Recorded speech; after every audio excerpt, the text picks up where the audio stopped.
Alors, bonjour, je suis Leïla Delarive, la fondatrice de Be Curious TV et je suis sur la libre antenne de Radio People. Bonjour Leïla, c'est un grand plaisir. En plus, on est sur le plateau, voilà. Chez Be Curious TV, ici à Prévranche, dans les studios et tout. Une aventure qui a démarré il y a quoi, 2 mois bientôt? Alors, on est à l'antenne depuis le 8 mars, mais c'est une aventure qui a démarré environ il y a une année. Bah évidemment, parce on va parler de tout ça et tout. Avant, on va faire connaissance avec toi, on va retourner complètement en arrière, on va parler de l'enfance. Papa, maman, l'environnement familial, t'es né où, tu viens d'où, raconte-nous. Alors moi je suis née à Lausanne, en 19 mai 1977. J'ai grandi ici en fait, pas loin dans la région, tout près de l'EPFL. Et en réalité, j'ai eu un parcours assez classique, hein. Plutôt la nature, très proche de la nature. Plutôt bucolique alors? Ouais. Des frères, des sœurs? Une grande sœur. Une grande sœur. C'est elle qui a fait le chemin un peu comme on dit. Ouais, voilà, exactement. C'est elle qui a dû, la pauvre, qui a dû braver tous les interdits. Puis moi, quand je suis arrivée, c'était un peu plus facile. Voilà, elle a ouvert les portes. Exactement. Oui. La relation avec papa, avec maman, comment ça se passe, le caractère de chacun? Il y a Jack qui se balade. Voilà, il y a Jack, excusez-moi, Jack c'est mon chien un peu malpoli qui fait du bruit si on l'entend en arrière-fond. Alors le caractère, Jack, moi j'ai une grande sœur qui est un peu plus réservée, plus timide, plus dans les livres, plus littéraire, etc. Et puis moi qui suis un petit peu plus extravertie, un peu plus bout en train de la famille. Et puis on a eu chacune vraiment un peu notre liberté, on ne nous a pas imposé d'être d'une certaine manière ou d'une autre, on nous a laissé évoluer chacune librement, tout en étant assez sévère sur le fait qu'on devait étudier. Ça c'était vraiment, on rigolait pas avec les études, sinon le reste ils nous ont laissé assez libre. En fait. C'était ça, la voie était déjà un peu tracée, il faudra faire des études. Oui, ça c'était non négociable. Mais ça veut dire que les parents aussi, alors parle-moi de caractère, papa et maman, leur parcours aussi. Alors moi j'ai un papa médecin qui est arrivé en Suisse, donc, comme je suis d'origine iranienne, il est arrivé en Suisse en 1958. Et c'est là où, alors qu'il était au Locle en formation, il a rencontré ma mère. Mais en Iran, pendant les vacances d'été, il était retourné voir sa famille. Et quand ma mère est arrivée, donc elle est arrivée ici au Locle. Donc c'était assez dur pour elle parce qu'elle venait comme d'une grande ville, elle venait d'une grande ville et tout. Puis d'un coup, elle se retrouve à l'époque, en plus, ils n'avaient pas beaucoup de moyens. Mon père était en formation, ils n'avaient même pas la télévision. Et donc pour elle, ça a été dur. Elle a dû apprendre rapidement le français, etc. Mais... De ce qu'il t'a raconté, ça a été difficile pour lui de s'intégrer, d'arriver ici, de se faire assez... Ah, pas pour mon père, non. Pas du tout, non? Non, pas pour mon père, pas du tout, parce qu'il était dans le milieu universitaire, donc il s'est très vite fait des copains. Puis c'était toute une bande, ils sont restés très copains même jusqu'à maintenant. On regarde quoi de ça? Une facilité d'adaptation peut-être un peu supplémentaire, ou bien on va vers les autres d'une manière peut-être un peu aussi supplémentaire? Je pense que ce qu'on en garde, c'est une facilité finalement de surmonter les situations graves qui arrivent, parce que voilà, comme j'ai le déracinement, c'est un choc quelque part quand même. Et ensuite, une fois qu'on a réussi à surmonter ce choc, qu'on arrive à s'adapter, on va s'adapter facilement à des situations qui vont se présenter dans la vie en fait. Donc je pense que pour ça, il y a toujours même si on a eu des coups durs, ça a toujours été maintenant, allez, on continue, on lève la tête, on avance. Je dois quand même dire que j'ai évolué dans un milieu un petit peu protégé, c'est un petit cocon. Donc je n'ai pas été confrontée peut-être à des remarques xénophobes et racistes au quotidien, mais je pense pas, moi ce que je vois, c'est que je pense que la Suisse est un pays où l'intégration est extrêmement réussie, des gens même qui viennent dans des milieux un peu moins aisés.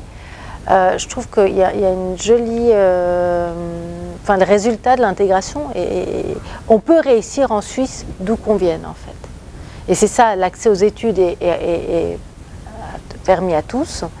Et je trouve qu'on a un beau modèle d'intégration qu'on devrait exporter. Et puis je suis allée il y a quelques années à San Francisco, donc on est parti en voyage. Un truc dans la bouche. On est parti en voyage et puis il y avait encore mon arrière-grand-mère qui était vivante. Et je me souviens, donc il y avait toute cette famille réunie, réunion de famille, etc. Et on arrive, mon arrière-grand-mère qui ne m'avait jamais vue, d'un coup elle m'a pris dans ses bras et c'est comme si je la connaissais depuis toujours en fait.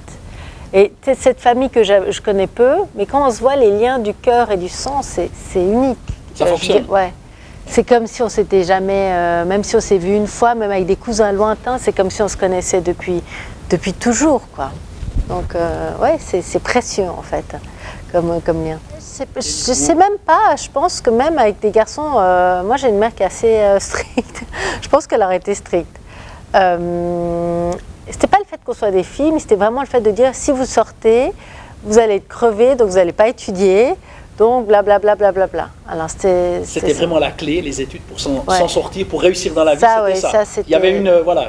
Les études, c'était le pilier de notre vie, en fait. C'est-à-dire qu'avant de penser à votre vie sentimentale, pensez à vos études, puis après le reste, ça suivra. Donc c'était vraiment, il faut que vous ayez, le jour où vous aurez votre diplôme universitaire en poche, on sera tranquille, en fait. Moi, j'ai les rêves d'enfant, je peux pas dire, parce que rêve d'enfant, moi j'étais beaucoup dans ce que je suis en train de faire aujourd'hui.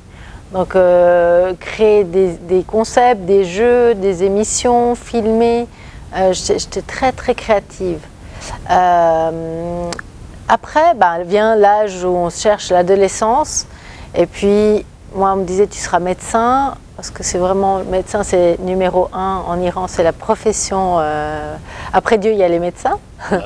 Et moi, je ne pouvais pas, en fait. J'ai dit à mon père, je dis, papa, moi, je ne peux pas, parce que j'aime pas ça, et que je n'ai pas envie de faire un métier que j'aime pas. Donc, non. Après, il m'a dit, fais pharmacie. J'étais voir dans une pharmacie un jour, je trouve ça horrible. Parce que voilà, ça ne me parlait pas, les formules, créer des médicaments, etc. Puis en fait, moi, j'ai toujours aimé parler, j'ai toujours aimé communiquer. Et naturellement, je me suis tournée vers le droit et la défense, en fait. C'était pas de la veuve et de l'orphelin, mais plutôt de l'assassin. Je trouve ça passionnant de comprendre, en fait, la psychologie de celui qui peut, ou de celle qui peut passer de l'autre côté, en fait. Je comprends ce que tu dis, Philippe. Et justement, moi, je pense qu'on devrait s'affranchir de ces compteurs parce que, quelque part, les médias sont responsables de tout ça. C'est-à-dire que moi, je pense que si on donne à manger des kebabs en boîte aux gens et qu'on leur donne rien d'autre, si tu donnes à ton fils aujourd'hui que ça à manger, dans 3 ans, il n'aura aucun goût, il va manger que ça. Si tu donnes des hamburgers à manger depuis qu'il est petit, il va manger que ça. Donc si tu donnes au public que des émissions abrutissantes et ahurissantes, le public, il ne connaît pas autre chose.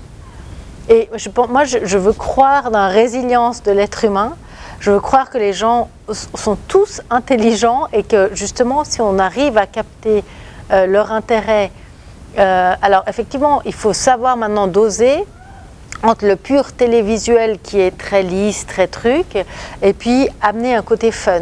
Nous, c'est ce qu'on essaie de faire, c'est-à-dire qu'on essaie de traiter de sujets qui sont sérieux, qui sont profonds, mais on amène ce côté un peu décalé par des vidéos un peu...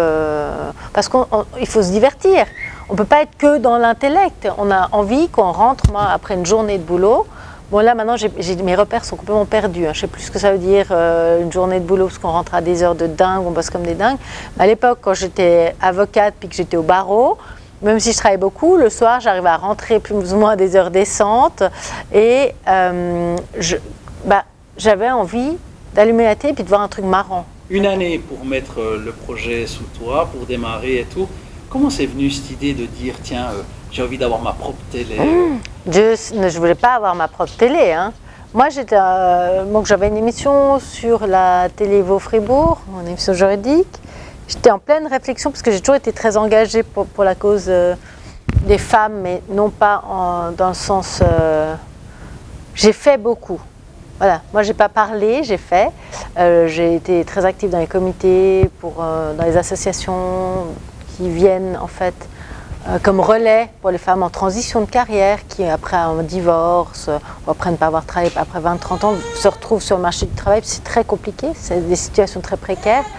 Je suis dans diverses fondations, etc. pour aider les femmes dans les pays en voie de développement, les microcrédits, etc.